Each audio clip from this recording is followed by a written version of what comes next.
Hi hello அஸ்ஸலாமு அலைக்கும்.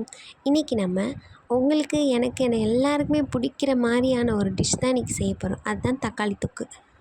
தக்காளி தொக்குனாலே பிடிக்காதவங்க யாருங்க இருக்கா? அதுவும் இந்த மாதிரி டேஸ்ட்டில் செஞ்சு பாருங்கள், செம்மையாக இருக்கும். அதுக்கு தேவையான பொருட்கள் பார்த்துக்கலாம். அதுக்கு நான் 10லேருந்து 12 தக்காளி எடுத்திருக்கேன், 2 பெரிய சைஸ் வெங்காயம் எடுத்திருக்கேன், 3 பச்சை மிளகா எடுத்திருக்கேன். இது எல்லாமே நறுக்கி வச்சுக்கலாம். பச்சை மிளகா நம்ம கீறி வச்சுக்கலாம். இப்போ நான் கீறி இருக்க மாதிரி அந்த மாதிரி கீறி எடுத்து வச்சுக்கோங்க. இப்போ ஸ்டவ் ஆன் பண்ணி ஒரு தவாவில் 2லேருந்து 3 ஸ்பூன் ஆயில் எடுத்துக்கிறேன்.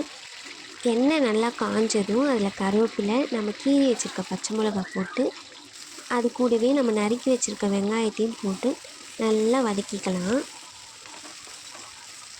வெங்காயம் நல்லா வதங்கி இந்த ஸ்டேஜில் இருக்கும்போது நம்ம நறுக்கி வச்சுருக்க தக்காளி அதில் சேர்த்துக்கலாம். தக்காளியை போட்டதுக்கப்புறம் அது கூடவே உப்பும் போட்டுக்கலாம்.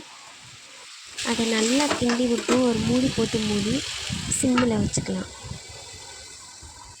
அப்பப்போ இந்த மாதிரி கிண்டி விடுங்க. கிண்டி விட்டு இந்த மாதிரி வதங்கின ஸ்டேஜ் வந்தோடனே அதில் நம்ம மிளகாத்தூள், நான் 1 ஸ்பூன் மிளகாத்தூள் எடுத்திருக்கேன். மிளகாத்தூள் போட்டு 2 நிமிஷத்துலேயே ஸ்டவ்வை ஆஃப் பண்ணிடலாம். அவ்வளோதான், சுவையான டேஸ்டியான எல்லாருக்கும் பிடித்தமான தக்காளி தொக்கு ரெடி. என்னோடய வீடியோ உங்களுக்கு பிடிச்சிருந்தா லைக் பண்ணுங்கள், சப்ஸ்கிரைப் பண்ணுங்கள். உங்களுக்கும் தக்காளி தொக்கு பிடிக்குமா அப்படின்றத கமெண்ட் பண்ணுங்கள்.